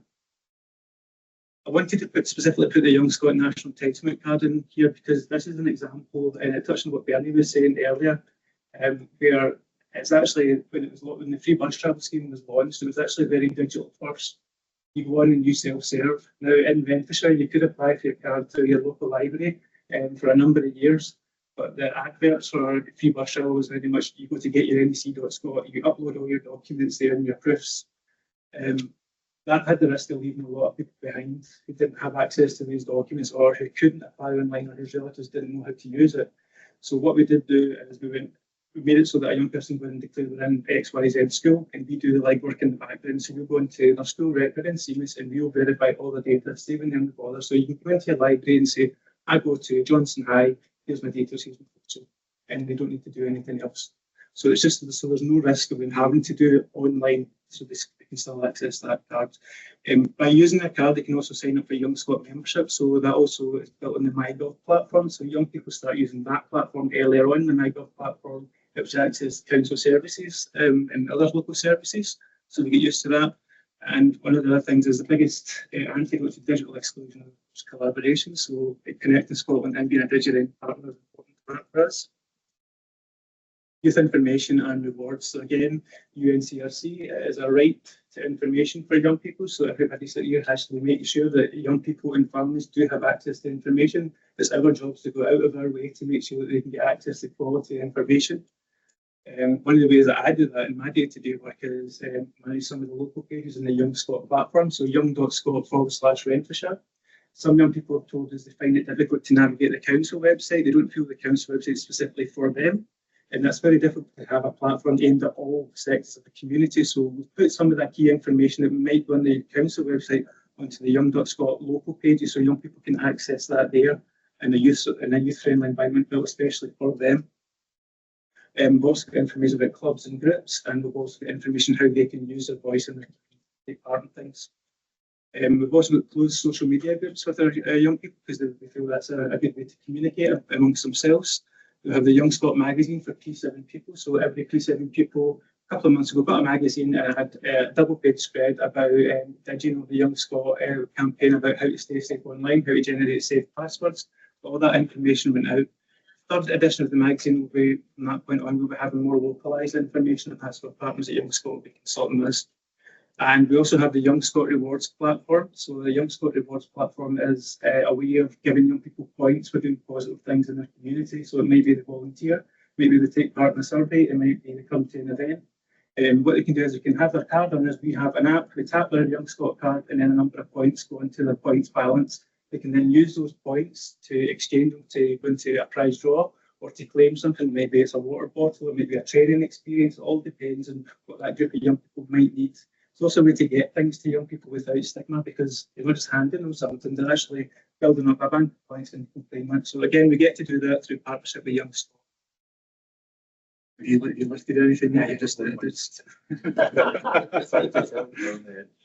So we have online safety as well. So we build online safety into our activities. Again, UNCRC, keep going back to that. It's a right to be safe in a digital environment, in any environment for a young person. Our group, Young and Equally Safe, they focus on gender-based violence education and building young people's views into that. Young people design and shape programmes and materials to help raise awareness of that. And within that, they do things like online safety, how to recognise misogyny online, what to do about it, how to support another young person if they see that happening. An LGBT safe space group look at things like staying safe online, how to support other LGBT young people in there, how to assert their rights as an LGBT young person. If they see something happening that's wrong online, what do they do about it? Particularly around hate crimes as well. Also, we have young people telling us what their biggest concerns are in the digital world, and AI is a thing. I can't even think right now. Sorry, you're in the red now. Very last slide in for me I just wanted this statement here is something we've used in the word before. I really like it because if you actually take the word digital out, it still applies. And you can use that because the digital world and the day-to-day real life world can be one and the same for a young person, especially now we're asking them to transact more online, engage more online. That's where things are going. So the rights have to be the same whether you're online or offline. One more slide between myself and we want to just put down a few points about why we feel being part of DigiRen is important. So I put again, can you see there's a bit of glare there? I'm sure it was profound what I wrote. Basically, it's a young person's right to be part of it, and we are essentially representing young people and their views on a forum. I ideally would like a scenario where young people are actually at that forum. So everybody comes together. We want young people's voice to be represented in that without any planning going forward. We also get to share resources and knowledge. Again, we don't always have the resources to do it ourselves. And the big thing is it's the right thing to do. To work together. Yeah, I'll just piggyback up on the last 2 points about breaking down the barriers. I think age, there are still young people as they're entering the kind of digital space as an adult that can feel quite daunting, even though it seems they know more than us. And then a good bit of partnership stuff there is that we did trips this summer, and all the young people were able to do free trips on a shoestring budget at points because of the Young Scott Card stuff, which was great. And we also did the Celebrating Renfrewshire stuff where the young people voted for projects. We were successful for that. So it's kind of all tied together nicely.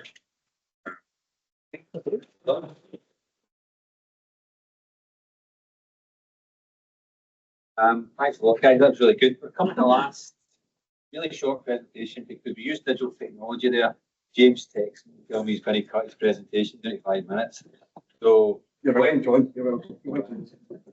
We'll end on this, and in some respects it's probably a good way to end. But we're going to do a little bit of feedback Tuesday. What I would suggest is we maybe get some feedback from everybody here via the online platform that we're going to send out, and then we can have a chat about what the main takeaways were from today. So we're going to end on really the successes. I think that's probably the best place to end, James. Brilliant. No, thanks so much, Alan, and thanks everyone for what you've heard today. Hopefully you've got away inspired by some of the amazing and life-changing work that's taking place. So I won't go through all that, but what we heard today, so we've heard from Cathy about keeping people safe, confident, protected online, about how we're empowering and enabling people across Renfrewshire. We've heard from the brilliant Audit Scotland report and how Renfrewshire, as Bernie said, is highlighted as an exemplar across Scotland in terms of our work. And hopefully this is a testament to all the organisations that are delivering digital inclusion support. So DigiRen, we've got 2 main vehicles for delivering digital inclusion in Renfrewshire. The first of which is DigiRen. As you can see, it comprises of over 170 individuals representing over 70 local and national organisations. And it's an opportunity to share, learn, collaborate, provide that peer-to-peer mentoring and support. Citizen Voice is another forum, and as it says on the screen, it seeks to co-design digital inclusion solutions by taking a person-centred and place-based approach, working with those delivering digital inclusion activities and also those impacted by digital exclusion. There's 3 priorities of the forum. I'm not going to go through them all because Susan touched on these earlier on, and these will be in your slide deck, but some of the work that Susan, Bernadette and Sally are leading on are groundbreaking, and we're envious of many local authorities up and down the country of some of the work that's been delivered through that. DigiZones, we will be launching DigiZones during National Get Online Week. DigiZone is a place to connect, learn and explore. And it's using a trusted face in the local place model. And as Bernie alluded to earlier on in the presentation, it's where people can go, they feel trusted, so they're more likely to engage with the service, etc. And it enables people to access whether it's going to be connectivity, digital device, self-support or signposting. And I believe that DigiZones will have it's got the ability to transform how digital inclusion is delivered, not only in Renfrewshire but beyond. A number of benefits. We have early implementers taking place across our network of 12 libraries and our community learning and development, adult learning centres, some youth services, and also working with our partner in active communities. So between the 14th and the 20th of October. And we'll be developing a blueprint to enable both usability and scalability should others across Scotland, the UK and beyond wish to adopt DigiZones. Top priorities around the device community-led secure device recycling initiative, and this is something that Susan, myself and Diane in the room are working on to develop a community-led secure device recycling initiative, either by working with an existing or developing a new initiative where members of our communities or citizens can donate their unwanted digital devices. They'll then be refurbished and given back to local communities for free or at very, very little cost.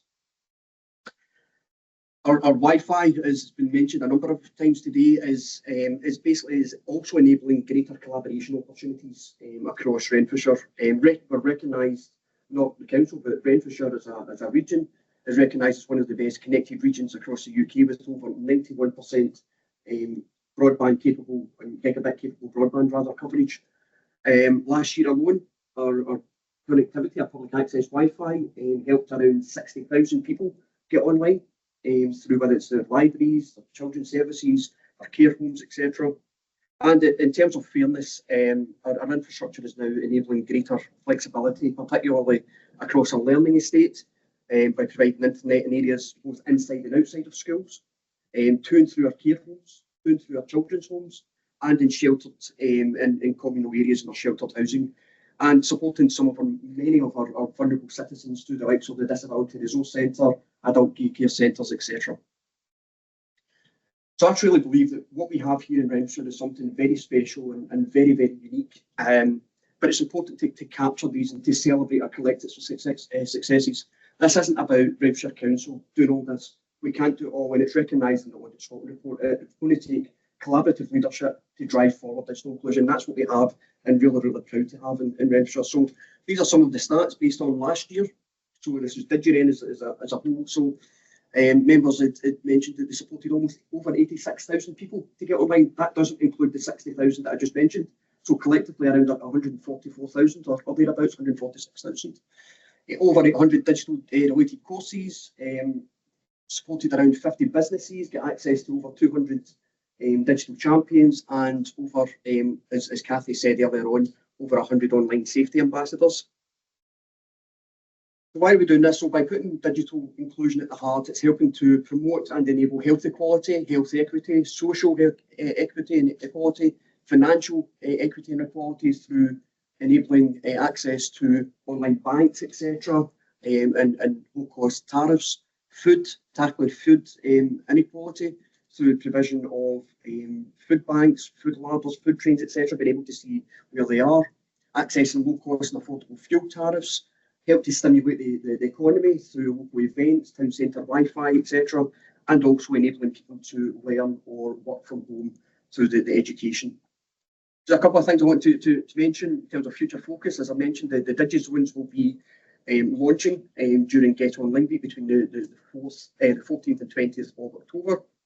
And DigiNovember, this is my last slide, I believe. Yes. So in November, between the 4th and the 8th of November, DigiRen are delighted to be hosting their first DigiNovember. So it's DigiKnow in November. You'll see where I'll put that together. So it's 5 days of events to promote digital and data inclusion. It's there to develop an even shared enthusiasm for harnessing the power of digital. There'll be a series of offline and online events, so which will all be online. One-to-one group sessions, volunteering opportunities. We've got over 20 organisations that pledged their support to date. For the audience, we help organisations delivering or not delivering digital inclusion support, and it's people who wish to develop their digital skills and online development. It'll be free, other than people's time. And if you want to be part of, you think you can support DigiNovember, my email's on the screen and it'll be sent out in your packs. And that's me. Thank you so much. I think that's a really great summary. Most of us been discussed today, but we are going to send out a wee query questionnaire, so please fill it in, give us a feedback, and we will try and respond to it. We'll certainly try and respond to it from a DigiRen perspective, because I think what's important with DigiRen is that it's always driven by the people who are involved in it. You know, it's for those folk, but it's also driven by new ideas and changes the people who are involved in. Excuse me. So we'll take that opportunity to stop talking, I think, and say 4 o'clock just about. Thanks very much for attending. Thanks very much to all the speakers, particularly these two guys who organised it. So well done. You